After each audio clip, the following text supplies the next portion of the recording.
김제 벽골제 용수로 정비 방안 종합 토론을 시작하겠습니다. 앞서 발표해 주신 선생님들 외에 지금 참여해 주신 선생님들을 한 분 한 분 소개해 드리고 시작해야 할 것인데요. 먼저 좌장으로 전체를 도와주실 우리 노중국 계명대학교 선생님이십니다. 예, 노중국입니다. 예. 그다음에 제1주제 최성락 선생님의 발표의 토론자로 경주대학교 광봉원 선생님이 오셨습니다. 강보원입니다. 네.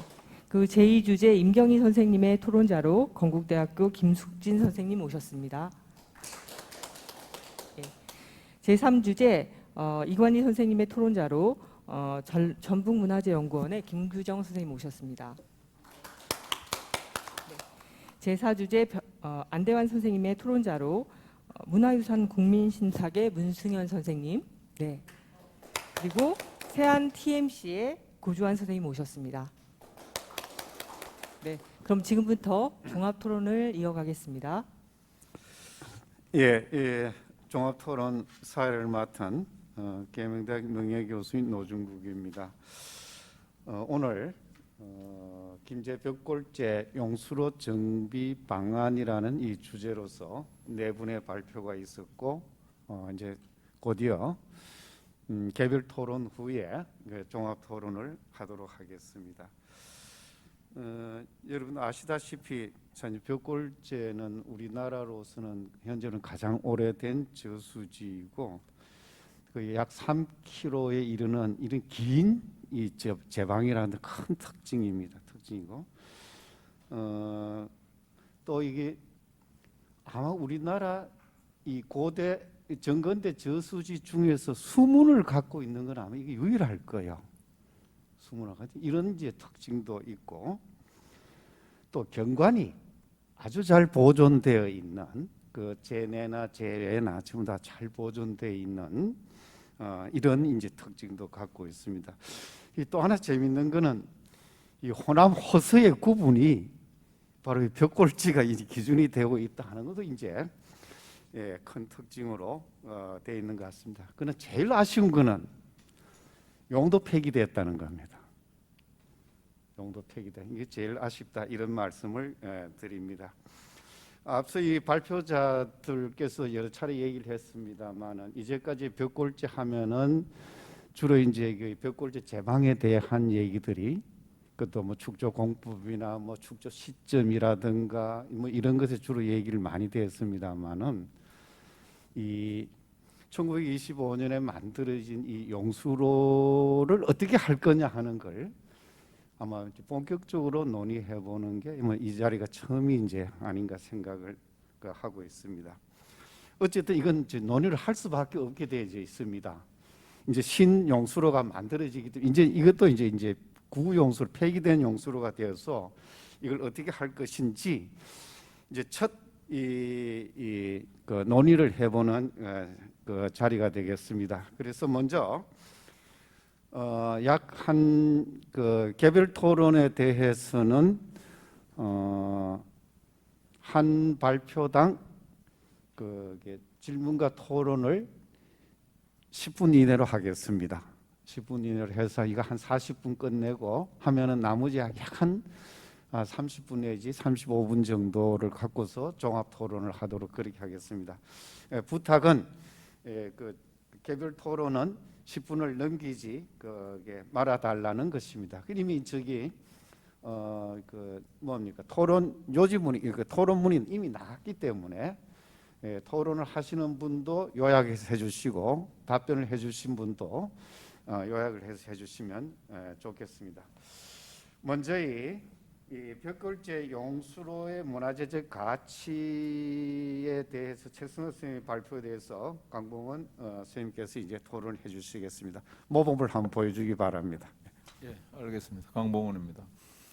제가 토론문이 뭐 그렇게 긴 편은 아니지만 10분 안에 토론 답변을 끝내려면 조금 요약을 해야 될 것 같습니다. 그래서 조금 중간중간에 필요한 부분만 말씀을 드리도록 하겠습니다. 우선 1993년에 제가 여기 벽골제를 견학을 온 적이 있습니다. 그때 이제 박사기 논문의 주제 중에 하나가 그 관계 수리. 원래는 제 박사기 논문 주제가 전쟁의 역할인데 고대 국가 형성이 있어서 거기에 관계 수리도 있고 그다음에 원거리 무역도 있는데 그 중에 하나가 이제 그 벽골제였습니다. 그때 이후에 제가 오늘처럼 이런 날이 올 줄은 전혀 기대를 못했는데 와서 아주 재미있는 발표도 듣고 예, 하게 됐습니다. 예, 우선 그 우리가 가지고 있는 토론문 26쪽 밑에서 5번째 줄부터 시작을 하겠습니다. 벽골제가 사적 111호로 지정이 되어 있는데 이 범위를 확대하고 벽골제를 복원 정비하기 위해서는 원래의 성격을 제대로 밝히고 또 시간이 지나면서 벽골제가 어떻게 변형 혹은 변화되어 갔는가를 파악하는 것이 선행되어야 하겠습니다.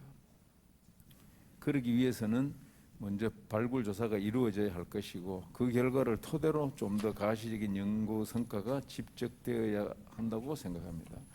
그런 다음 어느 시대의 요구에 초점을 맞추어 어떻게 복원 정비해야 할 것인가가 논의 결정되어야 할 것이기 때문입니다. 그래서 최 교수의 첫 번째 주제도 이게 관련되어 있습니다. 그 이제 밑에도 제시해놨지만은 뭐 발표자들이 다 설명을 하셨는데 벽골제가 삼국시대 축제된 저수지라고 이해를 하고 있는데 이제 20년 전부터 몇 사람들이 일본 연구자가 이제 그 문제를 제기한 일에 벽골제를 방조제로 간주하는 사람이 있습니다. 물론 저는 벽골제를 저수지로 보고 있습니다. 그래서 그 다음에 27쪽의 중간쯤 그래서 이런 그 학계에 그 논쟁이 되고 있는데 최 교수님도 이 문제를 잘 인지하고 있어서 발표문에 그 표에 5, 6, 7에 벽골제의 기능과 관련해 가지고 연구자들의 견해를 잘 정리를 해놨습니다.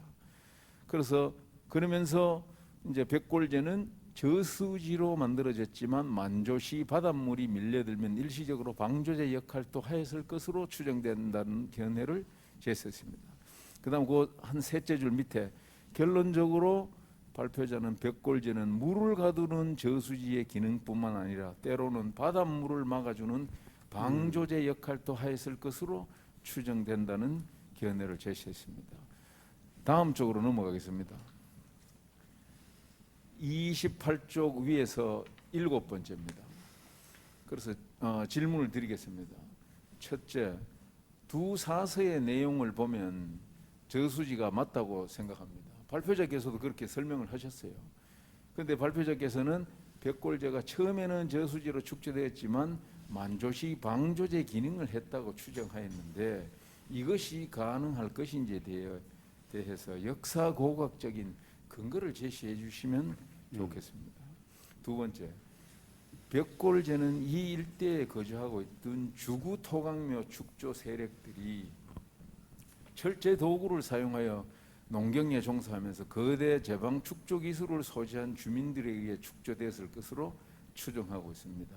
이것도 이러한 견해를 뒷받침할 수 있는 고고학적 자료를 제시해 주셨으면 좋겠습니다.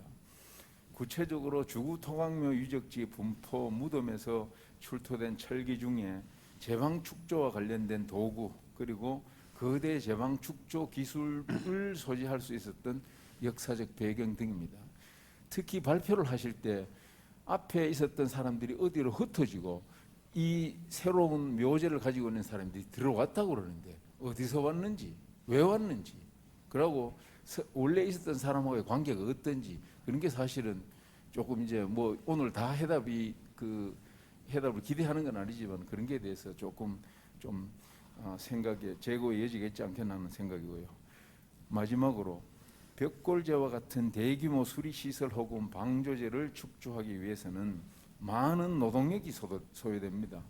이 노동력은 주구묘 축조자들이 정치 권력의 개입 없이 자발적 있죠. 우리 옛날에 농사 지을 때 품앗이, 두레 혹은 부역으로 참여했는지 아니면 당시 마한의 집권 세력이 노동력을 동원해서 축조했을 것인가에 대해서 견해를 제시해 주시기 바랍니다.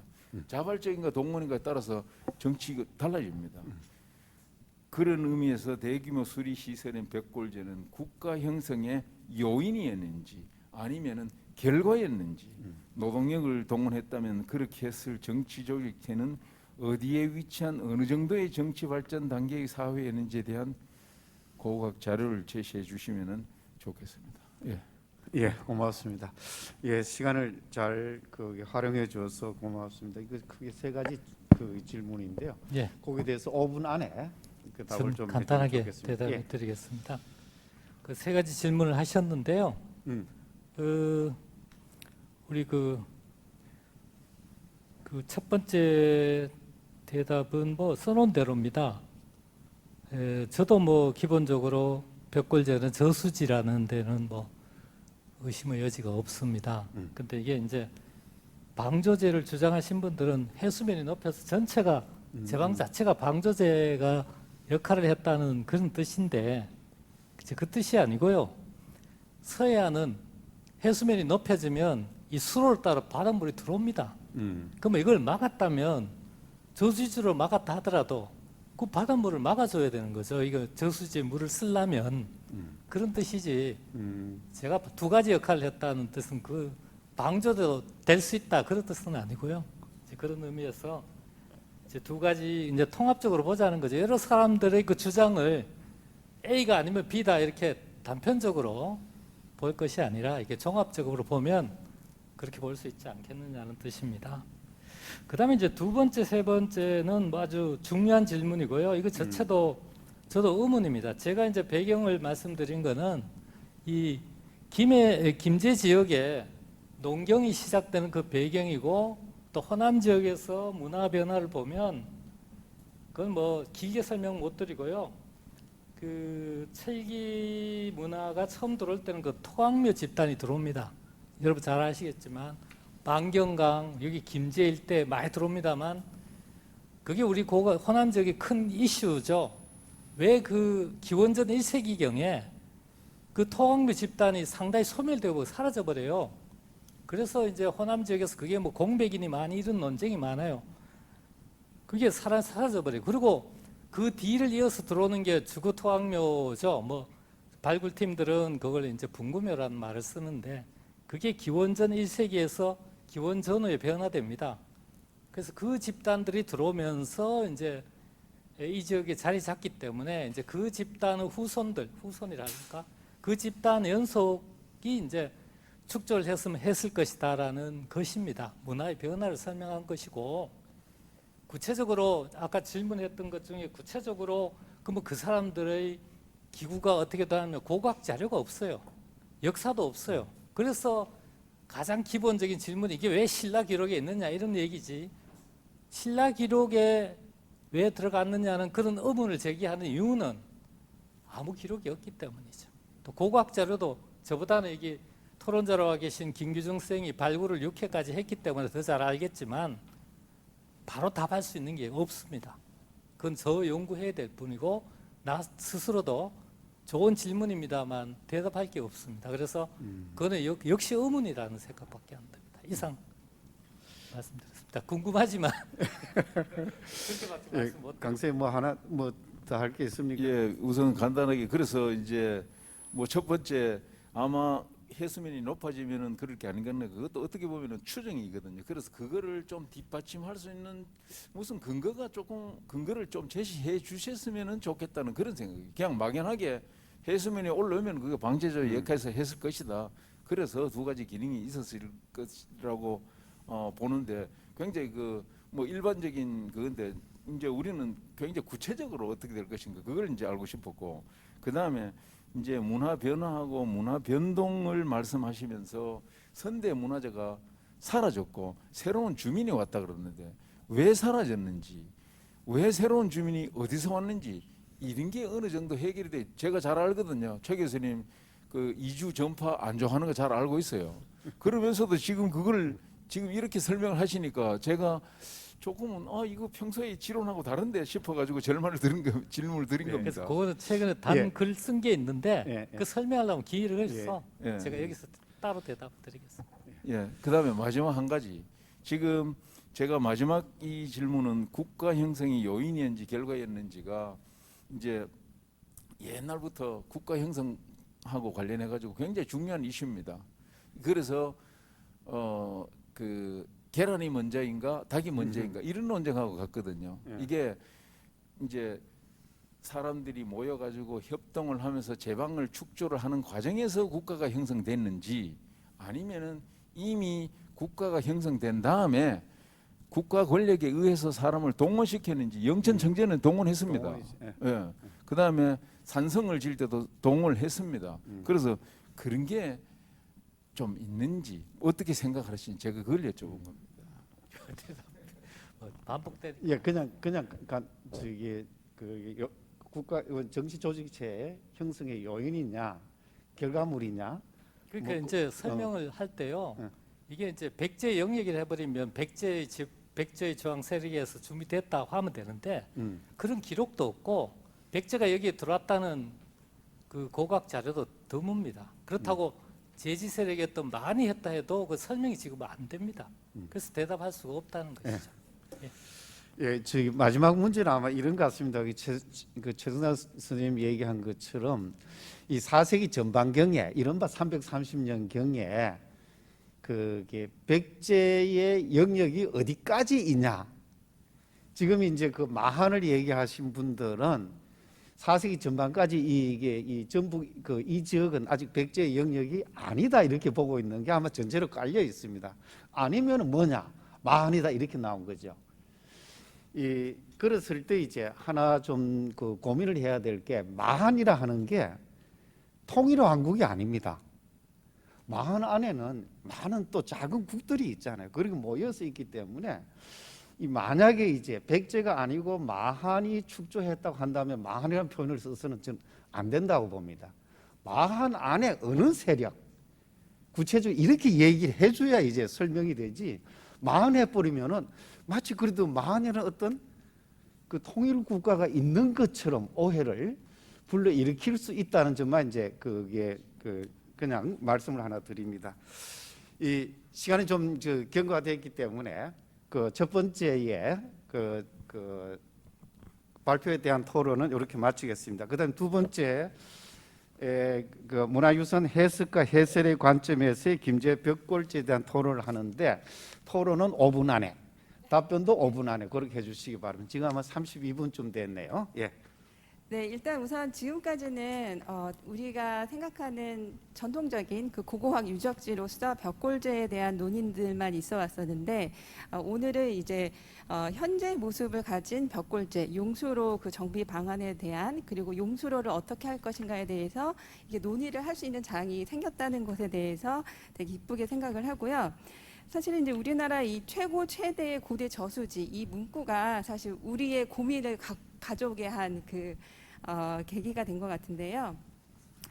사실은 이 고민이 시작된 거는 우리가 생각하는 교과서에서 배웠던 삼국시대에 만들어진 저수지로서의 벽골제하고 현재 우리가 볼 수 있는 이 벽골제의 모습이 다른 그 간극 때문에 우리가 이렇게 많은 고민을 하는 것 같습니다. 그래서 오늘 임경희 학예관님이 이 유산 해석과 관련해서 이 지점을 이제 지적을 해주셨는데요. 사실은 임경희 학예관님이 말씀을 하신 그런 지적을 하신 부분들에 대해서 전적으로 동감을 하는 바이고요. 임경희 선생님도 말씀을 하셨지만 이 이코머스 해석 헌장의 첫 번째 목표가 접근과 이해거든요. 그래서 사실 지금 상황에서는 이 물리적 접근 그리고 유산에 대한 물리적 접근 그다음에 지적 접근이 모두 다 막혀 있는 상태라고 생각을 합니다. 그래서 이 부분을 조금 개선시킬 수 있는 방안이 좀 나와야 될 것 같고요. 그리고 저는 용수로가 일제시대 때 만들었던 이 용수로라는 그 기능으로서의 이런 부분도 우리가 생각하는 그런 벽골제의 그런 진정성을 훼손하지만 지금 현재 이 김제 그 벽골제 관광단지 또한 진정성을 훼손하는 건 아닌가라는 생각이 들거든요. 그래서 동선을 어떻게 개선할지는 모르겠지만 약간 조금 어려운 점이 있지 않을까라는 생각이 들고요. 개인적으로 이제 임경희 학예관님께 문화재청에서 일을 하고 계시니까 질문을 하고 싶은 부분은 사실 이 문화재 구역을 지정을 했는데 이 관광단지가 너무 근접해 있거든요. 그래서 어떻게 보면은 이 관람객들의 그런 그 레인지가 되게 넓잖아요. 그래서 뭐 왔을 때 저라면 그럴 것 같아요. 그리고 많은 그런 인터넷의 리뷰를 보면은 그냥 민속촌에 왔다는 그런 느낌, 그 다음에 청룡만 보고 가는 이런 결과가 나와서 그 부분이 오히려 되게 안타깝거든요. 그래서 첫 번째 부분은 되게 임경희 학예관님의 그런 지적사항 그런 부분에 대해서 전적으로 공감한다라는 거고요. 사실 두 번째 제가 말씀드리고 싶은 거는 오늘 이 논의의 장에서 얘기하고 싶은 거 용수로를 어떻게 바라볼 것인가인데 이 벽골제는 우리나라 최고 최대 수리시설 유산이기도 하지만 제가 생각하기에는 이제 포스트 식민 유산이기도 하고 근대 유산으로도 해석할 수 있다라는 부분이거든요. 그래서 사실은 지금은 그 박물관 아주 잘 만들어진 박물관이고 많은 정보를 갖고 있는데 동진관의 그 내용이 그냥 수리 민속 그 유물만 전시를 하고 있는데 그쳐서 현재의 그런 용수로와 관련된 많은 정보와 해석 이런 부분이 조금 더 보충이 되면 더 좋을 것 같다라는 생각이 듭니다. 이코머스 해석 헌장의 세 번째 원칙이 맥락과 주변 환경이거든요. 그래서 이 해석과 전시는 문화유산의 광범위한 사회적, 문화적, 역사적 및 자연적인 맥락과 주변 환경을 연결을 시켜야 한다는 것입니다. 그래서 이 해석 헌정에 따르면 유산의 그 의의를 다양한 맥락에서 탐구하고 모든 의미가 고려되어야 합니다. 또한 일반 대중을 위해서 문화유산을 해석하려면 유산의 시대적 단계와 변천 과정에 나타난 영향을 분명하게 구분하고 기록해야 하며 각 시대가 유산의 중요성에 끼친 영향을 존중해야 한다는 거예요. 그래서 이 일제 강점기였던 1925년에 이 섬진강의 운암제를 만들어서 유역을 변경을 하게 됩니다. 그래서 김제평화하고 이 광활 간척지 농지를 이제 확보하기 위해서 광활 지역에 이제 간척지를 이제 조성을 하게 되는데 그렇기 때문에 기존의 이 김제평야에서 필요한 물의 양보다 훨씬 더 많은 용수가 필요했겠죠. 그렇기 때문에 이 유역 변경식 발전을 하면서 이 간선수로로 이렇게 만들었던 건데 사실은 여기서 끝나지 않습니다. 되게 아이러니한 거는 1963년에 조금 축약해 네네. 주세요. 사적으로 지정이 된 걸로 알고 있는데 65년에 그 운암제 바로 밑에다가 이제 섬진강 댐을 만들어서 똑같은 그런 경로로 이제 이 개화 간척지까지 물 공급을 하게 되거든요. 그래서 어떻게 보면 저는 이게 이제 광복 후에도 이렇게 정치적으로 이렇게 탈식민을 했지만 이 광복 후에도 이렇게 포스트 식민주의적인 상황에서 이런 상황이 이제 이어졌다라는 건데요. 그래서 사실 그 용수로를 철거하거나 이설한다고 해서 벽골제의 가치가 사라지는 것 같지는 않거든요. 그래서 현재 모습 아까 안대환 교수님도 설명을 했었지만 요즘에는 이제 살아있는 유산이라는 개념도 세계유산에서 많이 얘기를 하고 있거든요. 그래서 현재적 가치도 우리가 같이 바라봐야 된다는 겁니다. 네. 예, 고맙습니다. 그게 두 가지였는데요. 우리 임경희 선생님 그에게 축약해서 한번 해주세요. 답변을. 일단 토론을 저한테 질문이라기보다는 김숙진 선생님이 저의 부족한 글에 대해서 또 이런저런 면을 메꿔주신 것 같아서 감사합니다. 특별한 질문은 아니고요. 근데 다만 아까 발표 중에 선생님도 지금 말씀하셨고 저도 좀 문제의식으로 느끼고 있는 우리 이 벽골제 관광단지의 동선 문제는 저희의 고민만큼이나 아마 지금 현장에 있는 김제시의 고민이 가장 큰 것 같습니다. 그래서 저는 저의 소중한 시간 3분을 김제시 팀장님께 좀 드리고 싶습니다. 그거에 대한 고민이라든가 앞으로의 방안에 대해서 괜찮으신가요, 차장님? 이따 드릴까요? 한 2분 안에 하세요. 네, 예. 그러면 팀장님 좀 말씀 한번 해주시겠어요? 선생님 갑자기 이렇게 그러니까 좀 더 근본적인 고민은 이런 거였습니다. 만약에 김제시가 국가문화자산인 김제 벽골제에 대해서 보다 거시적이고 미래적인 시각을 가지고 있었다면 이렇게 문화재 바로 옆에 말씀하신 대규모 관광단지를 만들지 않을 수 있었어요. 그런데 이제 벽골제 관광지가 1998년에 그러니까 90년부터 시작해서 98년 동안 만들어진 그 시점에 우리의 인식은 그냥 그 수준이었었던 거죠. 아니, 뭐 폄하의 의미의 수준이 아니라 우리가 그때는 그런 인식밖에 예, 예. 가지고 있지 그렇지. 못했던 겁니다. 근데 불과 20년의 시간이 밖에 경과하지 않았지만 정말 지금 너무너무 아쉬운 거예요. 만약에 우리가 김제 벽골제 2.5km는 그대로 사람들이 가장 잘 한 번에 인식할 수 있을 정도로 놔두고 그 유적의 상당 부분의 바깥으로 만약에 이제 이런 비지터 센터를 비롯한 이 유적에 대해서 이해할 수 있는 그러니까 영국의 스톤헨지처럼 이렇게 만들었었다라고 한다면 얼마나 이것을 가지고 그러니까 문화재의 해석과 해설 그리고 향유 계승의 관점 안에서 더 좋은 그림을 만들어낼 수 있었을까? 그러니까 제가 김제 벽골제에서 그러니까 임용돼서 지금까지 저의 모든 고민의 총화가 실은 그겁니다. 예. 만약 우리가 조금만 더 일찍 인지할 수 있었다면 더 좋은 그림을 만들어갈 수 있었을 텐데 이제 이거는 전체적인 이야기고요. 아까 말씀하신 지금 동선의 문제는 실제로 저희가 과제로 안아야 될 부분이 분명히 있습니다. 그리고 인경희 선생님 발표에서도 그렇고 선생님 질문에서도 그렇고 김제 벽골제를 방문했을 때 김제 벽골제를 만나고 갈 수 있게 해줘야 되는데요. 큰 과제로 받아 안고 향후에 좀 더 고민하고 대책을 마련하도록 하겠습니다. 예, 감사합니다. 그게 현장 실무자의 고민까지 그게 사실 생생한 이 고민이네요. 사실 우리의 삶이라는 게 현재에서 사고하지 앞을 내다보면서 그게 현재를 만들어 나가기는 아마 어려울 것 같습니다. 아마 90년 나는데 인식 수준에서 그렇게 만드는 건데 지금 보면 굉장히 아쉽지만은 그 앞으로 어떻게 할 건가는 장기적인 고민을 하고 계시니까네. 예, 그 속에서 뭔가 좀 방안을 찾아내야 될 것 같습니다. 예, 두 번째 그 발표에 대한 토론은 이렇게 마치겠습니다. 그 다음에 세 번째 벽골제 저수지 운영 시스템의 토목과학적 고찰에 대한 발표에 대해서 김규준 선생님 어디 계세요? 예, 김 선생님 저기 토론을 해주시는데요. 5분 안에 토론을 해주기 바랍니다. 네, 알겠습니다.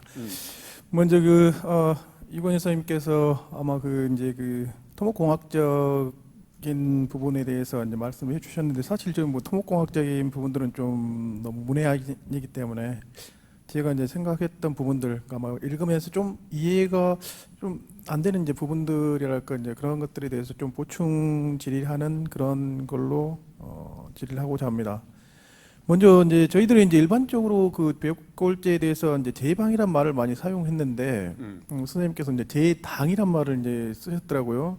그래서 이제 국어사전을 찾아보니까 이게 이제 서로 이제 좀 약간 같으면서도 약간 다른 이런 개념이 있는데 혹시 제당이란 용어가 이제 국어사전에 나온 그런 의미인지에 대한 건데 이제 그것 좀 보충을 설명을 해주셨으면 좋겠고 그래서 이제 본격적으로 이제 좀 질문을 드리면.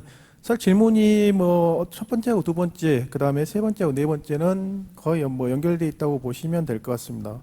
먼저 이제 첫 번째 질문은 조선 중수비 기록에 보이는 거하고 동진 수리소합 설계 도면하고 분명히 다르게 되어 있습니다. 그래서 아마 동진 수리조합 도면에 보시면 물론 6개 소밖에 단면 실측이 안 되어 있지만 분명히 2단으로 이렇게 다 표현이 되어 있습니다. 6개 소 한 200m 정도 되는데 그게 모두 이제 그 2단으로 이제 표기가 되어 있습니다. 그래서 아마 그게 그러면 애초에 처음에 축조 당시부터 그 2단으로 이제 축조된 건지 뭐 이런 부분에 대해서 이제 질문을 드리고 여기에 연동돼 가지고 그렇다 그러면 저희가 그 용골 마을에 있는 제방을 조사할 때 아마 거의 그 위치일 것 같습니다. 2단 정도 되는 위치일 것 같은데 거기에 뭐 2열에서 3열 정도에 되는 그 연속성을 가지는 뭐 이런 그 목주열들이 쭉 계속해서 그 제방을 따라서 쭉 연결돼 있는 게 확인됐습니다.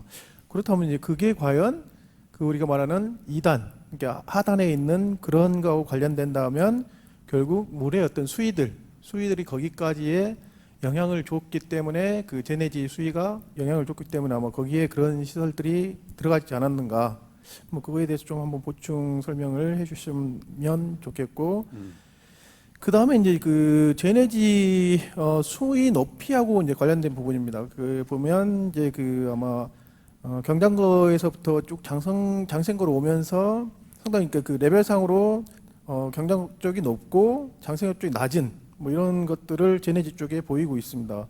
그런데도 밖에는 이제 그 제외지 쪽은 거의 뭐 4.5m 거의 일률적으로 이제 보이는데 그렇다면 제네지의 어떤 물의 어떤 차 있는 면적이 그러니까 실제로 보면 경장거는 일찍 물이 빠지고 최종적으로 남아 있는 게 이제 장생거 쪽에 물이 이제 남아 있는데 그렇다면 수문의 어떤 그 물 내보내는 이제 수문은 높이는 거의 다 이제 똑같습니다. 하인방석 수문들이 다 똑같은데 그렇다면 이미 경장거 쪽에는 물이 다 빠져버리고 난 뒤에도 한참 장생거에는 물이 차 있는 이런 현상들이 나오는데 이제 그거하고 관련돼서 혹시나 결국은 이 물이 빠져나왔을 때 이런 경장고 쪽을 먼저 그 뭐 경작지로 이용한다든지 그러니까 저희가 여기 말씀드린 것은 뭐 저번에 이제 최양기 선생님하고 뭐 이렇게 발표하시면서 보니까 혹시 이제 저수답이라고 하는 그런 기능으로 혹시 생각할 수는 없는지 뭐 이런 부분에 대해서 좀 보충 설명을 해주셨으면 감사하겠습니다. 그리고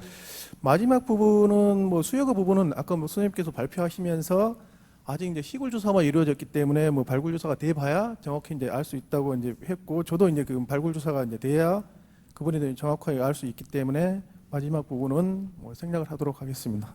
예, 내가 질문이지만은 그 마지막은 발굴 조사 있어야 뭐 서로 토론할 수 있으니까네. 그나마 생략이 된 것 같습니다. 첫 번째, 두 번째, 세 번째 대답을 해주시기 바랍니다. 5분 이내. 예. 네. 우선 첫 번째 제당이란 용어에 관한 것인데 제당은 저수지와 같이 물을 저수를 하기 위한 뚝 이렇게 저희들이 표현을 하고요. 제방은 하천을 따라 설치하는 것으로 제내지를 홍수로부터 보호하는 뚝. 약간은 뉘앙스는 다릅니다만 물을 막는다 하는 것은 개념은 비슷한 개념으로 용어를 사용했습니다. 참고로 농업기반공사에서는 저수지 뚝을 제당이라고 표현을 하고 있습니다. 두 번째 질문은 동진수리조합의 설계 도면을 근거로 한 단면도가 실제 백골제 축조 당시의 모습이냐 이런 말씀을 하셨는데요. 오늘날 저수지 제당의 그 삼행 구배가 약 26도, 22도 그 사이쯤 들어가는데요. 우리 중수부의 기록에 의한 것은 약 40도로 되어져 있기 때문에 매우 서 있습니다. 그래서 특별한 다진 공법을 사용하거나 단면 아래쪽에 목책을 사용하거나 일부는 또 석축으로 보강하거나 하는 특별한 공법이 있었다 그러면 또 가능한 단면이기도 합니다. 그래서 그런 것들이 있었는지에 대한 검토가 좀 필요하다.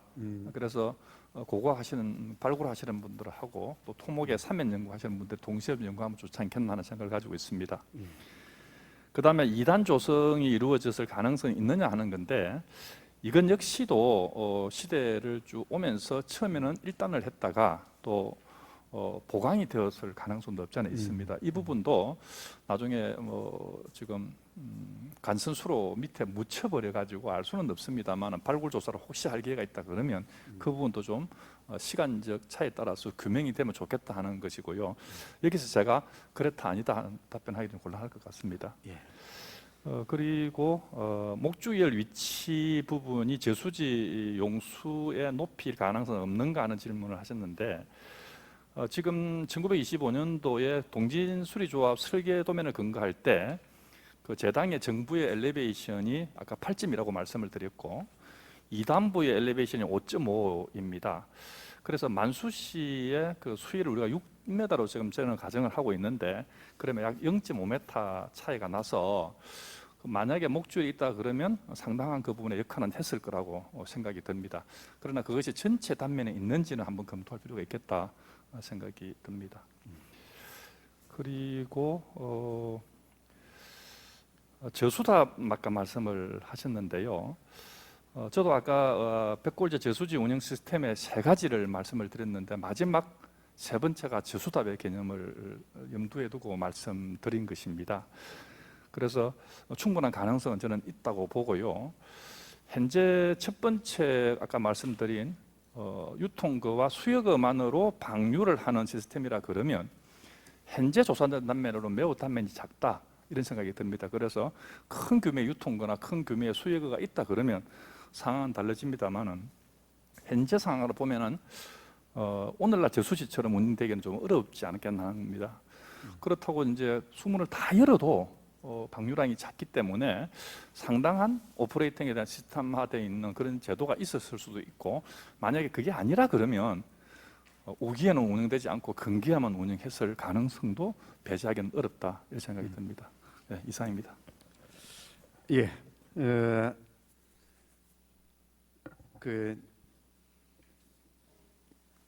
저도 이제 발표문하고 토론문 참 읽으면서 그 이제 그 용어 문제인데요. 아까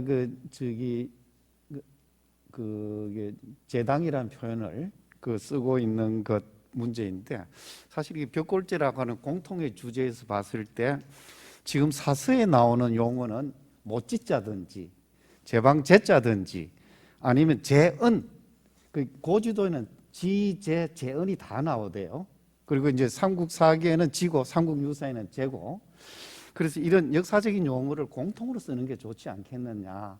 어느 학회가 또는 어느 한 이 기관 쪽에서 쓰는 용어는 그 용어대로 쓴다 하더라도 벽골제와 관련해서는 지제 또는 재은 이런 형태로 해야 이제 공부모를 좀 쉽게 가질 수 있지 않겠느냐 이런 생각을 한번 했습니다. 이제 그냥 한번 좀 고민을 해주시기 바랍니다. 아마 1번 문제 같은 경우는 이거 현재까지는 제방을 완전히 종으로 이렇게 잘라본 적은 없지요. 그게 중심과 하더라도 지금 뭡니까 그 용수로 때문에 더 이상 못 나갔으니까요. 뭐 이거는 4번 문제하고 마찬가지로 한번 이제 고각적인 발굴을 해보고 나서 논의를 좀 해야 될 것 같다. 이런 정도로 정리를 하겠습니다. 예, 그럼 마지막으로 벽골제 용수론 및 가문의 유산적 가치에 대해서 이제 두 분이 토론자가 있는데요. 그 두 분한테 각각 5분은 드리지 못하겠습니다. 그래서 두 분이 2.5분씩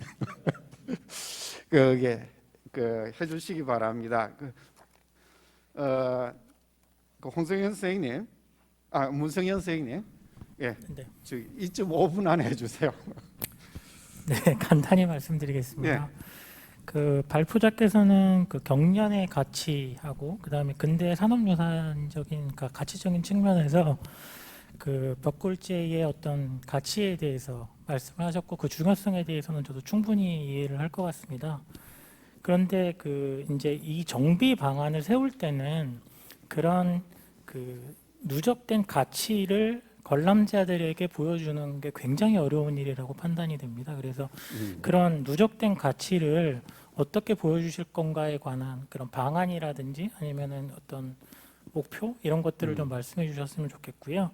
또 이거는 사실 저희 법인에서도 이제 일제강점기 유산들을 많이 활용을 하고 있기 때문에 실제적으로 바로 이거를 보존하게 된다면 직면하게 될 문제가 있는데 바로 일제강점기 유산을 보존했을 때 이걸 왜 보존해야 된다는 질문에 봉착하게 됩니다. 그럴 때 어떤 방안으로 이거를 해결해 주실지 그 두 가지를 질문드리고 싶습니다. 예. 네. 그다음에 제가 갑자기 고주환 선생님 2.5분 안에 해주시기 바랍니다. 예. 그 바로 좀 말씀을 드리자면 그 용수로를 보존하는 그 시점까지만 지금은 말씀을 하셨는데 보존하는 시점을 그러면 그 이후에 사실은 아까 PPT에 얼핏 보니까는 민가들도 있었고 그 이후에 우리가 이제 관리하면서 있었던 내용들도 있는데 그러면은 그 보존하는 시점을 일제 강점기 때 조성된 용수로의 모습 요 정도까지만의 의견을 지금 갖고 계신지 하나 하고 또 하나는 사실은 정비를 한다거나 보존을 한다거나 하면 보존 유형에 대한 거를 좀 고민을 해야 할 필요가 있습니다. 현상을 보존할지 아니면 이거는 이제 기능을 지금 다 한 거기 때문에 현상을 보존하든 아니면은 재생을 하든 무언가 이제 생명을 좀 집어넣어 줘야 되는데 이제 그런 측면에서는 어떤 좀 견해를 갖고 계신지 좀 여쭙고 싶습니다. 예, 고맙습니다. 합치면 네 가지가 되어지는데 우리 선생님. 예. 사실 아까 이제 논의가 되긴 했는데요. 누적된 가치를 보여주어야만 하는 거는 당연한 건데 빠져 있는 부분이라는 생각이 들어서 그런 보여주는 방식의 문제라기보다는 보여주어야 하는 당위성을 설명을 해줘야지 되는 문제인데 지금 이제 여기 박물관이라든가 이런 데에서는 그게 안 보인다라는 문제가 더 크다라는 거고 보여주는 방식이야 여러 가지 방식이니까 그거는 근래에는 물건만 보여주는 게 아니라 뭐 비주얼하게 뭐 VR, 뭐 AR, 뭐 여러 가지 방법으로 보여줄 수 있는 가능성들이 훨씬 더 많기 때문에 그런 것들은 보여줘야 되는 당위성만 확인이 된다면 또는 당연하다면 당연히 자리를 만들어야 된다라고 생각을 하는 거고요. 그 다음에 질문을 받죠. 당연히 일제강점기 유산은 왜 남겨야 되는가라는 질문은 굉장히 많이 받습니다. 그런데 지금 등록문화재 또는 아니면 문화재의 영역들이 점점 늘어나지 않습니까? 그래서 예전에는 뭐 조선시대 정도까지만 문화재로 지정이 되었다면 등록문화재로서 뭐 근래에 든다면은 뭐 아니지 텔레비전 뭐 최초의 텔레비전 뭐 최초의 뭐 반도체 뭐 84년 정도에 만들어진 반도체도 문화재로 지정이 되거든요. 그런 식으로 근대 문화재 또는 산업화의 산업 문화재에 대한 역량들과 힘들이 점점 범위를 넓혀가고 있으니까 당연히 이것도 문화유산으로서 일제강점기의 문화유산으로서 또는 지금 사용되는 유산으로서의 가능성들이 훨씬 더 높아지고 있기 때문에 그에 대한 대답을 당연히 사업소에서 해야 된다라고 생각을 하는 것입니다. 그리고 그거는 아까 첫 번째 질문과 마찬가지로 당연한 거에 대한 대답이다라고 할 수 있을 것 같고요. 그 다음에 두 번째로 제가 이 글과 논의를 삼았었던 거는 사실은 일제강점기의 용수로를 논의로 삼은 건 아니고 사실은 고조한 선생님께 말씀드리고 싶은 거는 지금 이 자리에 있는 용수로를 말씀을 드리는 거에 더 가깝습니다. 왜냐하면은 일제강점기에 만들어졌던 용수로가 지금 계속 유지되고 있기 때문에 그거는 시대의 구분을 사실 할 필요는 사실 없는 거긴 한데 지금 이 시점에서 앞으로의 선택의 문제가 훨씬 더 중요하고 그거는 공존을 해야 되는 문제나 공존을 하지 말까의 문제에 지금 직면해 있기 때문에 더 그렇습니다. 그런데 이 공존의 문제는 사실 원형복원에서 처음에 이제 말씀 나누셨던 것처럼 원형복원에서 원형을 어디로 볼 건가 또는 아니면은 문화유산의 가치를 어디에 둘 건가에 따라 다르게 나타나게 되는데요. 실제로 근래에는 기본적으로 현재적인 관점, 공존의 관점을 더 많이 강조하는 추세에 있기 때문에 공존에 대한 부분을 좀 더 많이 고려를 해야 될 것 같고요. 그 다음에 말씀하셨던 것처럼 보존 유형을 현상에 대한 보존 또는 원형에 대한 보존 또는 이것을 재생해서 어떻게 활용의 관점까지 더 넓혀가서 보여줄 건가에 대한 어떤 보존 유형의 방법이라는 것은 지금은 어떻게 제가 대답을 사실은 말씀을 드리기는 어려운데 아까 말씀드린 것처럼 공존을 해야 된다라는 것은 저의 입장이고 그 다음에 미리 말씀드렸던 것처럼 각각의 방안에 따라서 장단점이 있고 방향도 다 다르기 때문에 어느 한 가지로 선택하기가 좀 어려운데 이거는 공감대를 형성하는 문제지 당위성의 문제는 또 그건 아니거든요. 공감대를 얼마나 형성을 해서 이걸 끌고 가느냐의 문제인 거기 때문에 선행 조사하고 연구가 당연히 충실해야 되는데 특히 용수로의 부분은 더 없기 때문에 그런 문제가 발생한다라고 말씀을 드릴 수 있고 기초 자료가 지금 발굴되었고 관심의 방향이 제기가 되었으니까 이제 시작을 해야 되는 문제이고요. 구체적으로 말씀드리면 정비 계획은 장기 계획하고 단기 계획이 따로 구분이 되어서 만들어져야지 되는 거고요. 장기 계획에서는 목표를 어디로 둘 건지를 명확하게 하는 게 중요하고 장기 계획에서는 어렵고 시간이 들더라도 꾸준히 해갈 거를 목표로 삼아서 장기 계획을 삼아야 되는 게 당연한 거고요. 단기 계획은 이게 빨리빨리 업적을 만들어내는 문제라기보다는 장기 계획의 일부로서 역할을 할 수 있는 기능을 만들어내는 게 단기 계획의 목적이 되어야 되는 거라고 생각을 합니다. 그래서 이게 근대 문화유산 뭐 아니면 아주 오래된 전통의 유산 이렇게 구분하는 논의를 저는 중심으로 삼지는 않고 그것이 둘 다 보여줘야 되고 둘 다 공존하는 게 어떨까라는 생각을 이제 제안을 드리는 것입니다. 예, 이상입니다. 예, 아마 그 마지막 주제는 오늘 이 전체 이 제목하고도 제일 아마 근접해 있는 부분이라서 여기에 대한 거는 종합 토론하면서 같이 한 번 더 이제 결국은 다루게 되는 셈이 되겠습니다. 셈이 되는데 이 두 분 선생님은 혹시 뭐 답답한 게 있었어도 이제 이게 종합 토론 때 서로 의견을 교환할 수 있도록 하면 되겠습니다. 임 선생님 혹시 뭐 할 말이 있어요?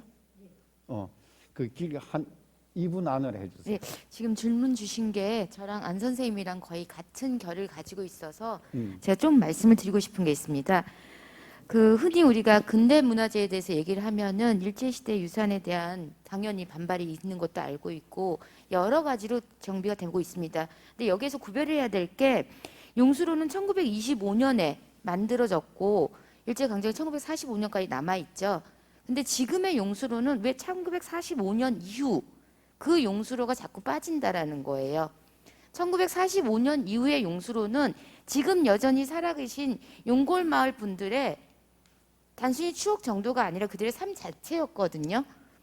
그리고 이거에 대해서 그동안 김제시에는 용골마을 분들을 이주를 시키면서 그분들이 남겼던 것을 굉장히 면밀하게 조사를 했고 지금 이 남아있는 형태에 대해서도 주민들의 동의를 받아가면서 해왔던 걸 알고 있습니다.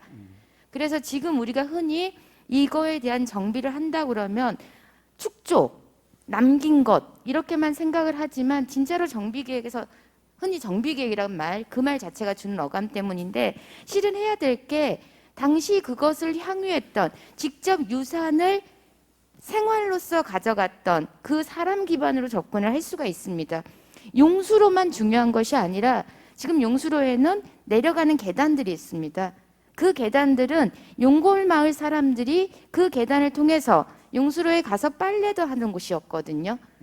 그런 식의 접근이 필요하다고 생각을 해서 물론 일제강점기에 축조된 유산이라는 거에 한정을 짓지 말고 그들이 계속 누렸던 향유했던 사람들까지 생각하면서 저희가 그걸 제공을 하고 향후에 소위 말하는 활용 방안 저는 이제 해석이라는 말을 쓰고 싶은데 그걸 만들 때 그 사람들의 흔적을 남기는 것에 조금 더 집중한다면 그런 면에서도 좀 벗어날 수 있지 않을까라고 생각을 합니다. 예, 고맙습니다. 임 선생님 나중에 그건 또 아까 종합 토론하고 또 연결될 수 있는 부분이 돼서 그게 뒤에 좀 말씀해 주시고요. 이래서 네 분의 발표에 대한 토론은 좀 아쉽지만 이런 정도로 마치도록 하겠습니다. 이제 그게 남은 시간이 이제 한 30분 채 못 남았는데요. 여기서 이제 오늘의 그 주제입니다. 이제 곧 용도 폐기될 이 용수로를 우리가 어떻게 볼 거냐? 어떻게 볼 거냐? 지금 이제 네 분의 발표자들의 얘기를 종합을 하면은 그 쉽게 그냥 이게 그 폐기하기는 어렵다. 그 나름대로의 농경 문화로서의 어떤 가치성을 가지고 있다. 아마 이게 이제 그 공통적인 것 같습니다. 다만 그 보존한다 하더라도 그 어떤 형태로 할 건지 아직 정해진 건 없습니다. 그런데 일단 이 가치는 인정을 해야 된다 하는 게 이제 그 발표의 공통점인 것 같은데, 오늘 그 종합 토론에서는 지금부터는 발표자 토론자는 없습니다. 없고 전부 다 이게 토론자로서 이 용수로가 가지는 이게 의미가 뭐냐, 아주 이 용수로 가는 의미하고 또 이 용수로가 가지는 어떤 부정적인 면도 있습니다. 그 부정적인 면 또는 이 긍정적인 면, 이런 것들을 한번 다 드러내놓고서 한번 얘기를 좀 해보면 좋겠습니다. 오늘 뭐 이거 보존하자 안 하자 이까지 우리 그 결론은 낼 수 없는 그 첫 시작이니까네. 이 용수로가 갖고 있는 이 역사적인 의미나 또는 현재까지의 시간의 중첩성이 가져다 주는 의미가 뭐냐, 그러면서도 이 용수로가 갖고 있는 한계성은 뭐냐, 이런 데 대해서 좀 자유롭게 얘기를 좀 했으면 좋겠습니다. 지정은 하지 않겠는데요. 누구든지 먼저 이제 말을 해주는데, 이 얘기할 때 아무리 해도 2분은 안 넘기고 핵심만 좀 해주면 좋겠습니다. 강 선생님. 예, 저는 아까 고고학 쪽에 이제 치중을 해가지고 용수로에 관해서는 이쪽으로 좀 넘겨놨는데, 오늘 들은 얘기를 종합을 해서 제 소견을 말씀드리겠습니다. 아까 이제 우리 그 학예연구원 선생님께서 벽골제 주변에 관광단지를 만들어놓는 게 굉장히 애석하게 생각한다는데, 그거는 그때 당시의 상황이었다. 어쩔 수 없다. 맞습니다.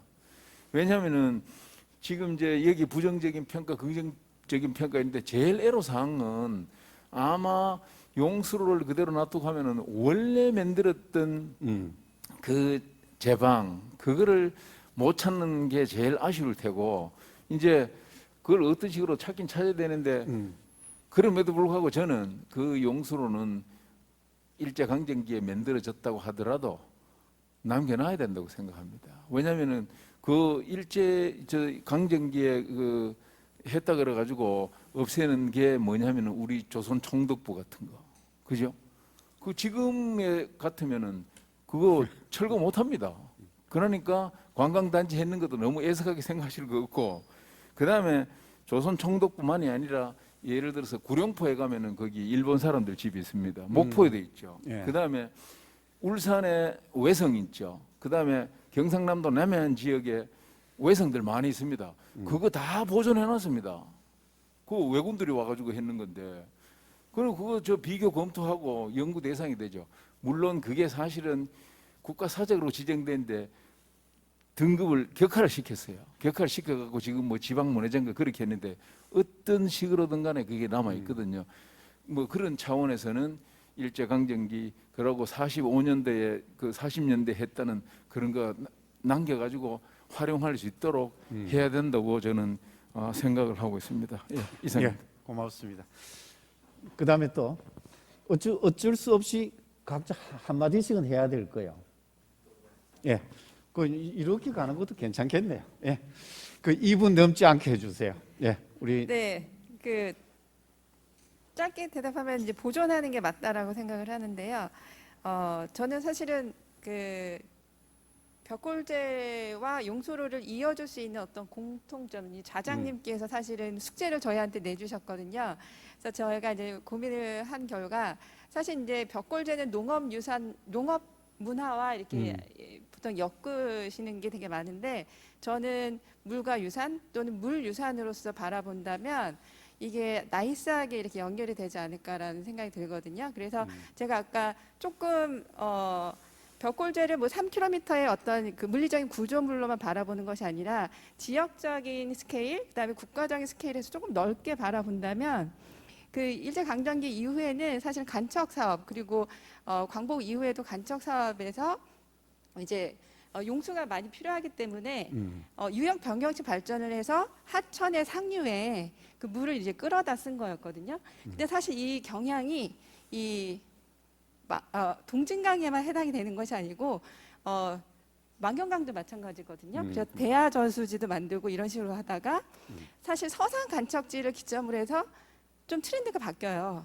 그래서 그 방조제를 건설하고 그 하안에 그 담소를 만들어 가지고 이렇게 용수를 끌어다 쓰고 그다음에 강화도 같은 경우에는 전봇대가 이렇게 있는데 전기를 이용해서 이거 물을 지하수를 이렇게 끌어다 쓰거든요. 그래서 이제 물 유산이라는 측면에서 보면은 이 지역의 어떤 그런 벽골제와 용수로를 이어줄 수 있는 공통점이 있다라는 건데 이거를 용수로를 지금 뭐 쓰지 않다거나 그러면은 이 물 유산으로서의 어떤 의미라든가 가치라든 게 사라질 것 같아요. 네.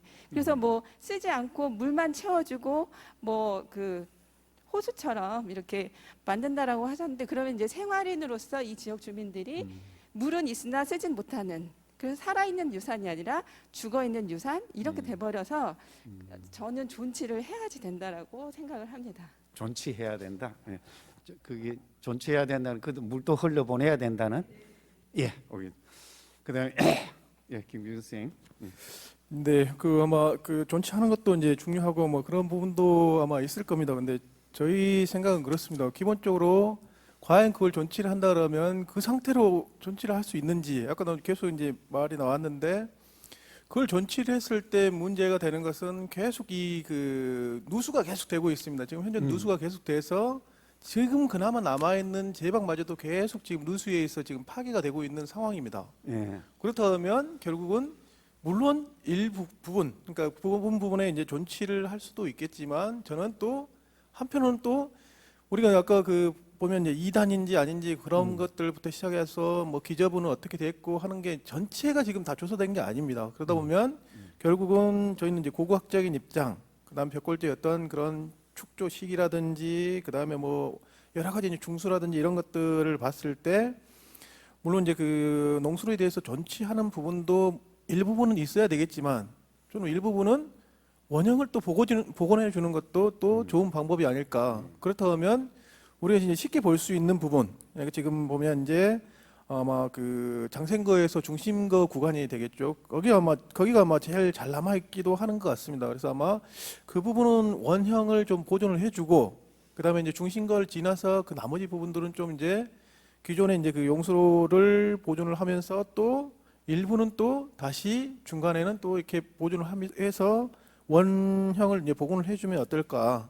뭐 그런 방법이 혹시 있지 않을까? 그렇다면 결국은 물론 이제 이 용수로가 개설되면서 어떻게 보면 우리의 그 아픈 역사도 보여줄 수 있지만 또 한편으로는 우리가 이제 벽골제라고 하는 건 기록에 맨 나와 있는 뭐 그 기록에 따르면 뭐 330년 축조됐다고 하는데 그 이후에 여러 차례 뭐 중수되고 뭐 중간에 걸게되고 하는 이런 부분들이 있는데 뭐 그런 부분들도 중간중간에 좀 보여주는 뭐 이런 모습이 뭐 좋지 않을까. 저는 이제 제 입장은 이제 그런 입장입니다. 예. 그러니까 그 완전히 다 드러내기보다는 부분은 좀 존치하고 하는 이제 그랬으면 좋겠다는 거죠. 예. 알겠습니다. 그다음 예, 문세경 선생님. 예. 예, 아까도 말씀드렸는데요. 이게 이 용수로의 보존의 문제에 대해서는 저도 동의를 합니다. 그런데 이제 뭐 제가 자꾸 이 말씀을 드리는 거는 저희 법인에서 사실 가장 많은 그 근대문화유산을 활용을 하고 있을 겁니다. 그런데 이 계속해서 그 일제강점기 유산에 대한 그 의문들이 계속 들어오고 질문들이 계속 들어오고 있거든요. 그래서 저는 이제 제안을 하는 게 여기서 정비 방안을 세울 때는 이거를 보존하는 가치에 대해서 충분히 수기를 하고 그다음에 그러니까 대응 논리를 정확하게 만들어놔야 된다는 의미로 말씀드린 거고요. 더군다나 이거는 그 유적이 중첩돼 있고 기존의 유적을 파괴하면서 새로운 그 지금 100년 된 용소를 만든 거기 때문에 이거의 가치를 폄하하는 게 아니고요. 정비 계획을 세울 때 이거에 대한 대응 논리를 충분히 만들어 놔야 된다는 말씀을 드리고 싶었던 거고, 또 한 가지는 이제 아까 전 선생님도 말씀을 주셨지만 이 정비 계획을 세울 때는 나중에 이 벽골재에 대한 원형이 밝혀졌을 때 그 원형들을 충분히 대입할 수 있는 그런 정비 방안을 세워야 한다고 생각이 됩니다. 그러니까 잘 정비를 해서 자연 친화적이고 관람자 친화적인 공간이 되는 것도 중요하지만 나중에 이게 연구가 잘 됐을 때 원형을 다시 복원할 수 있는 어떤 플렉서블한 정비 계획이 돼야만 한다고 생각하는 바입니다. 예. 예, 고맙습니다. 그다음 고조한 선생님. 이제 유적을 보존하는 방법이 크게 나누면 몇 가지가 있습니다. 그 기능과 용도가 지금도 유지하는 경우에는 사실은 건립 당시의 성능을 회복해주는 기술적 접근을 하면 되지만, 사실상 여기처럼 지금 기능이나 용도가 이제 폐기되는 경우에는 이제 두 가지 측면에서 저희들이 좀 접근을 합니다. 하나는 이제 우리 법에서 그렇듯이 이제 가장 강한 보존의 잣대를 대고 있는 사적으로서 이제 현상 보존인 것이죠. 지정 당시의 현상을 그대로 이제 보존하는 기술적 접근 방법이 하나가 있고, 이제 그것만으로는 사실은 너무 슬럼화가 되고 활용이나 이런 부분에서 비용적 측면 이런 거에서 너무 과다 지출이 되다 보니까 사실은 보존의 방법을 조금 유연하게 활용의 이제 방법을 좀 써서 보존하는 방법이 이제 근래에 와서 등록문화재라든가 뭐 이런 것들이 있습니다. 그래서 여기는 아마 그 유적도 중첩되지만 보존의 방법도 이제는 중첩된 방법을 좀 고안해야 되지 않을까 하는 저는 개인적인 생각입니다. 지금 용수로, 그러니까 일제강점기 이후의 시설들에 대해서는 사실은 좀 보존의 방법에 있어서 상당한 유연성을 좀 가져야 될 필요가 있습니다. 그게 너무 보존에 우리가 발목을 잡히다 보면 사실은 앞으로도 못 나가고 실질적으로 다 현상을 보존해야 하는 부분들에 대해서도 굉장히 좀 불안해지고, 그래서 그런 양면성을 가진 요구가 아닌가 생각을 좀 하고요. 저희들이 실질적으로 그 과거의 조선시대 때 그 건물들을 수리하면서 봐도 절대적으로 보존을 해야 하는 부분들에 대해서는 그 당시도 좀 해왔던 것 같고요. 그러고 이제 그 당시에 기술이나 이런 거 발달이 있어서 좀 유연하게 좀 발전해 온 부분들도 있어 보입니다. 그래서 여기 같은 경우는 좀 조심스럽긴 합니다만 하여튼 그런 것도 하나의 방법이 아닐까 하는 개인적인 의견입니다. 예. 그 토론으로 참여한 분들의 얘기를 이렇게 들어보니까요, 어쨌든 용수로의 그 역사적 의미는 좀 살려야 되지 않겠느냐, 이제 이런 얘기가 어떻게 살릴 거냐에 대해서는 얘기는 좀 다양하게 나올 수 있을 것 같습니다. 그런데 제가 거기 아마 공동으로 몇 개월 동안 같이 고민을 했던 이 발표 팀들에 대해서 한번 여쭤보겠습니다. 누가 대답은 괜찮은데요.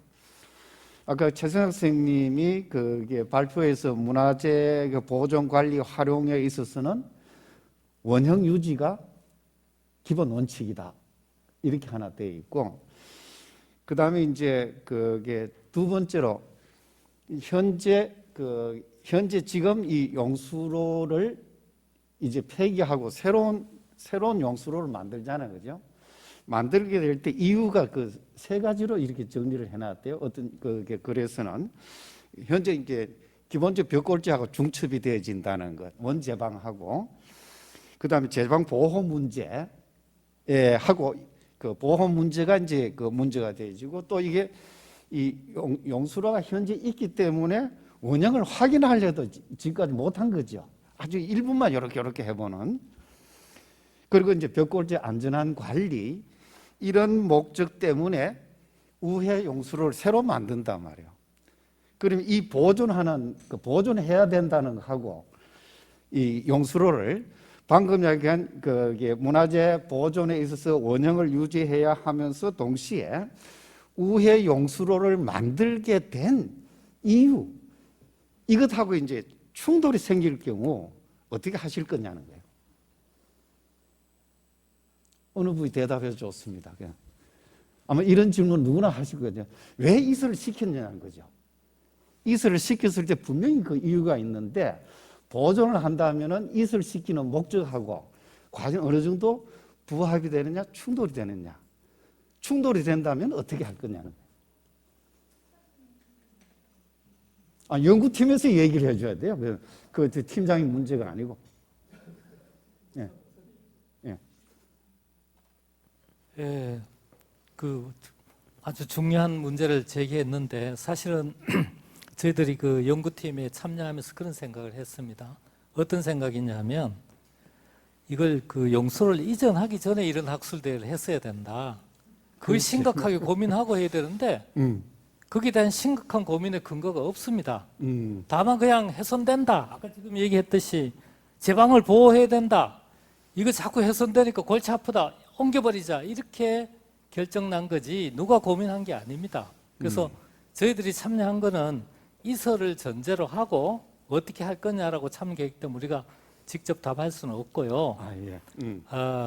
아까 이제 뭐 결론적으로 이렇게 돌아가면서 한마디 얘기되니까 그게 정확한 답이 될지 모르지만 저희 입장은 선생님부터는 이제 그렇게 한마디 해주기 바랍니다. 그걸 염두에 두고 말씀드리겠습니다.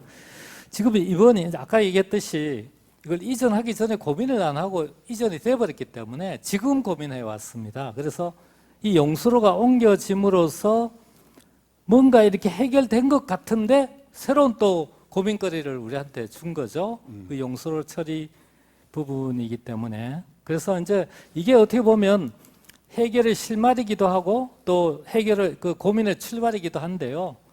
이왕에 이렇게 됐으니까 저는 그렇게 생각합니다. 아까도 뭐 발표됐던 걸 요약해 보면 과거에 그 벽골재의 기본적인 원형을 찾고 하는 작업이 불가능합니다.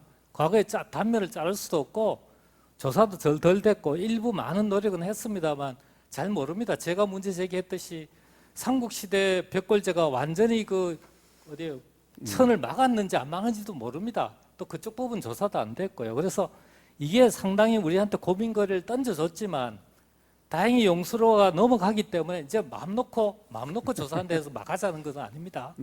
학술 발굴도 진짜 체계적으로 해야 됩니다. 꼭 필요한 부분을 집어넣어야 되고요. 아까 그 슬라이드에 보이듯이 그 앞에 그 발굴팀이 있습니다만 제방을 그렇게 크게 깔면 안 되거든요. 제방을 조사할 때는 단면만 조사해야지. 그때는 어쩔 수 없이 이렇게 했다고 하지만 제가 볼 때는 그렇게 하면 안 됩니다, 앞으로. 그래서 단면을 잘라가고 보존을 원칙으로 해야 됩니다. 우리 사적 발굴에 가보면 제가 이거 발굴이 제대로 안 되는 게 많아요. 그래서 아주 계획적으로, 과학적으로 치밀한 발굴을 해서 그 원형을 찾는 것이 우선이고요. 그 찾은 과정에서 찾아진다면 원형이 꼭 보존해야 될 부분은 용수를 없애야 되겠죠. 근데 그 전에 아무 계획 없이 없앨 수는 없다. 이런 겁니다. 그래서 어떻게 보면 현재는 용수는 존치하되 필요할 때 학술적으로 조사해서 필요할 때 복원을 필요할 때는 용수를 없애가면서 가야 된다. 이게 뭐 저희 생각입니다. 예. 네. 임 선생님 2분 안에. 예. 저는 아까 용수로에 대해서는 의견을 밝힌 것 같고 지금 그 토론 중에 나온 것 중에 하나의 문제 제기를 좀 하고 싶습니다. 원형이란 말을 저희가 지금 다 사용하고 있거든요. 원형을 유지한다고 했을 때 다들 잘 아실 겁니다. 원형에 대해서는 수없이 많은 이야기가 있는 거. 시작점으로서의 원형이 있겠죠. 오리지널 레트. 근데 요새는 그렇게 원형을 받아들이지는 않는 게 전반적인 추세이지 않습니까? 그래서 문화재보호법 같은 경우에도 원형 유지의 법칙이라고 했을 때 예전에는 지금의 모습이 아닌 어떤 원형이 있을 것이다라는 걸 좀 많이 깔고 가신 것 같은데 지금은 지금의 원형이 무엇인지 저희도 한 번 더 생각을 해봐야 될 것 같습니다. 김제 벽골재의 원형 회복, 그 원형이 과연 축조 시기만일까요? 아니면 고려, 중수비가 있는 조선? 아니면 문헌에 나타나는 시기? 아니면 가장 많은 문헌 자료가 있음에도 불구하고 이제까지 한 번도 본 적이 없고 이번 연구용에서 처음 나온 일제시기 기록? 저는 그래서 원형이라는 말이 주는 그것에 대해서는 그렇게 생각을 하고 있습니다. 요새 뭐 업무를 워낙 하다 보니까 그렇게는 됐지만 2010년 이후로 지금까지 계속 고민하고 있는 원형은 변화는 받아들이는 게 맞는 것 같습니다. 신뢰성 있는 자료에 의해서 만들어진 지금 현재 모습이 사진 자료가 있건 증거 자료가 있건 무엇이 있건 그렇다면 그건 변화가 이미 된 것이고 그거에 대해서 유지를 하려고 노력하는 게 지금의 원형 유지. 저희 정말 요새 많이 들으셨을 겁니다. 뭐 진정성. 저는 별로 안 좋아하는 용어인데요. 하도 어렵게 표현을 해서 신뢰 있는 자료에 의한 변화가 있으면 또 신뢰 있는 자료의 근거에서 다시 돌아갈 수는 있지만 그 돌아가는 게 유사한 가치의 회복은 아닌 것 같습니다. 그래서 지금 결론적으로 말씀을 드리자면 우리가 지금 쉽게 사용하고 있는 이 원형이란 단어를 반드시 시작, 오리진에만 맞추지 말고 현재가 가지고 있는 가치에 대해서 조금 더 생각을 한다면 문화유산 보존이라든가 보호에 대해서도 조금 다른 스펙트럼을 갖지 않을까라고 생각을 하고 있습니다. 예.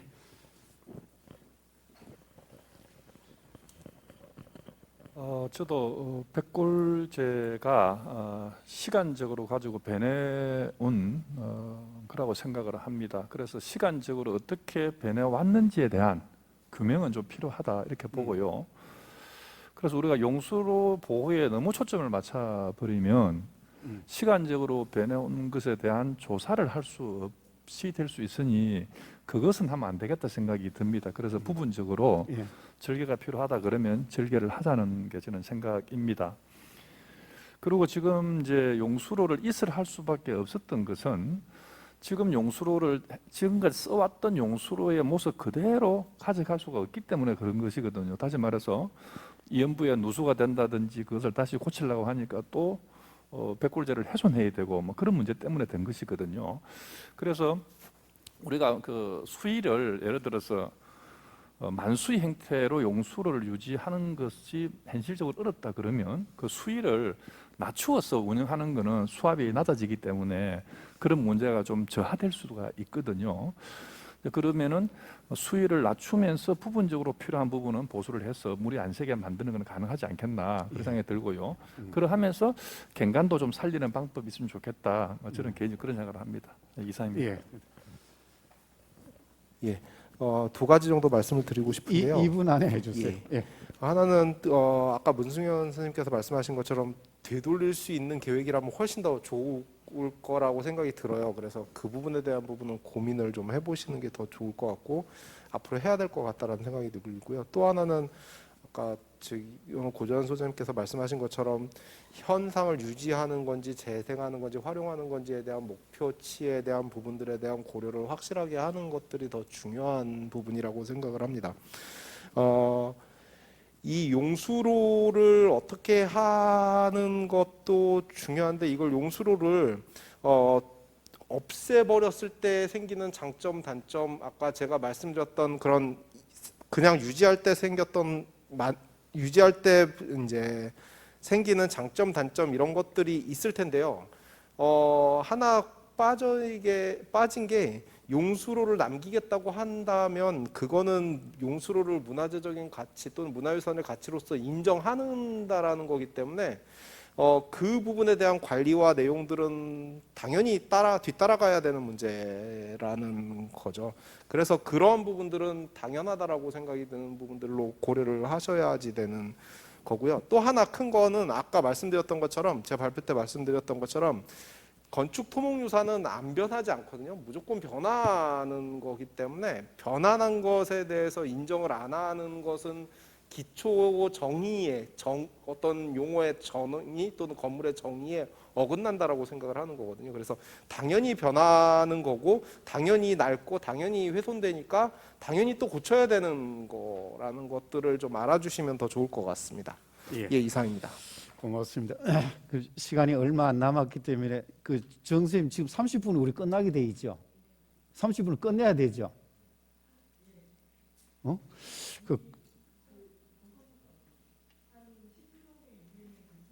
그게 그냥 저 선생님이 괜찮으면 10분만 더 쓰겠으면 괜찮겠어요?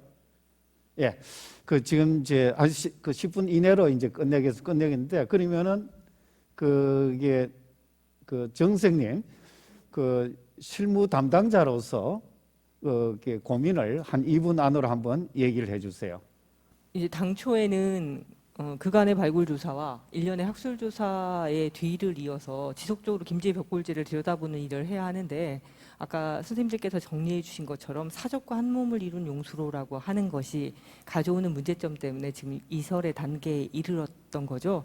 그런데 그럼 이제 구체적으로 김제 벽골제의 사적 정비라고 하는 게 필요하다. 당연히 병행했음에도 불구하고 그간에는 가치 발굴이라고 하는 측면의 골몰하는 까닭에 저희가 한 번도 김제 벽골제 사적 종합 정비 계획을 아직 하지 않았습니다. 그래서 지금 이 용수로 영역의 성과들을 받아 안아서 올해 4월부터는 처음으로 이루어지는 김제 벽골제 사적 종합 정비 계획을 진행을 할 예정이거든요.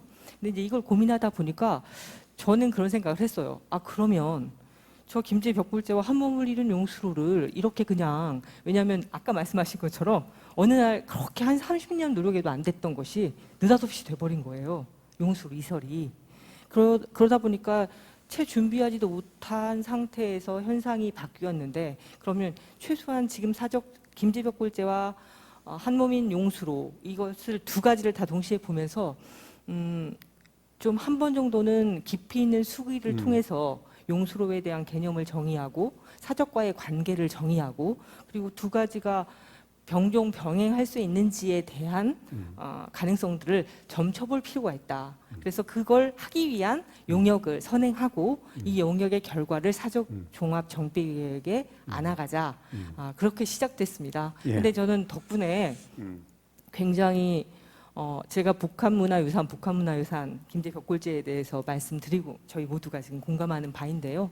그런 측면에서 본다라고 한다면 이번 용수로에 대한 저희들의 지금 네 분의 발표자 선생님과 5분의 토론자 선생님들 포함해서 지금 여기 이 테이블에 올라온 의제들은 저희가 분명히 이 벽골제를 바라보는 아주 다양한 여러 가지 가능성 안에서 나름 가이드라인이 되는 굉장히 좋은 의제들이었다고 생각을 합니다. 예. 고맙습니다. 제가 이제 그 논문, 그 발표문도 읽고 토론문도 읽으면서 이렇게 그게 좀 봤을 때 아쉬운 점이 두 가지였습니다. 하나는 1925년 일제 때 만들 때 용수로 간선수로 만들 때 이게 그거 보면 신라 그 저수지라고 돼 있어요. 저수지라고 알고 있으면서도 아마 가장 손쉽게 비용이 덜 드는 방법으로 그냥 제방위로 가자 아마 이렇게 결정을 했을 것 같아요. 그때에 벽골제의 어떤 가치에 대한 인식이 있었다면은 오늘 이런 얘기는 없을 거예요. 이 묘하게 이 현재 이게 용수로는 그게 사적을 파괴한 거죠. 우리 이제 이 저수의 제일 중요한 게 이제 제방인데 제방을 파괴하면서 생겨났는데 이 파괴도 일부분이 아니고 처음부터 끝까지야. 그 이전까지 그 백제 초축 이후 그다음에 신라 정축 이후에 뭐 이게 했다는 건 전부 다 부분적일 겁니다. 이게 이제 파손이 있어도 뭐 이거 홍수에서 파손됐던 부분적인데 이렇게 이제 처음부터 끝까지 파손한 거는 이게 아마 처음일 것 같습니다. 이제 그런 면에서 이게 그게 원제방의 모습을 어떻게 이제 그게 복원해낼 거냐 하는 이제 고민이 또 하나 들고요. 또 하나 아쉬웠던 게 이 용수로 논에 물 떼는 게 아닙니까? 일제 때 용수로 논에 물 떼는 것을 그렇게 강조를 하면서 백제, 신라, 고려, 조선에 이르기까지 논에 물 떼는 용수로에 대해서는 한마디도 없어요. 백제 때도 그 신라 때도 논에 물 떼야 돼요. 그 장생거나 중신거에서 나온 물, 이 물을 논에 대는 이게 용수로 아닙니까? 여기에 대한 얘기는 한마디도 없어요. 이게 선행이 어느 면에서는 용수로라는 관점에서 보면은 이게 먼저 좀 선행이 돼야 되지 않느냐. 그래 정근대에 이렇게 용수로가 있었고 그 다음에 근대 와가지고 이렇게 이제 변화된 모습을 보였는데 이것도 100년의 역사니까네 이것도 좀 가치가 있는 거다.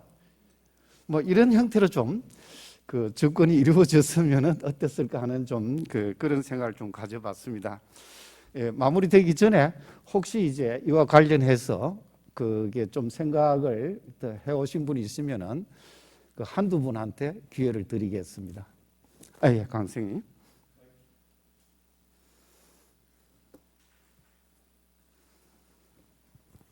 예, 지금 그 일제 강점기 때 일본 사람들이 유적지를 완전히 파괴하고 했다는 것에 대해서 굉장히 아쉬움을 표시했는데 저도 아쉽긴 하지만은 아까 우리가 논의했듯이 그게 그때 수준이었습니다. 일본 자체도 나라의 그쪽에 팽성궁에 그거 유적지라고 생각 안 하고 거기 철도경 놔버렸잖아요.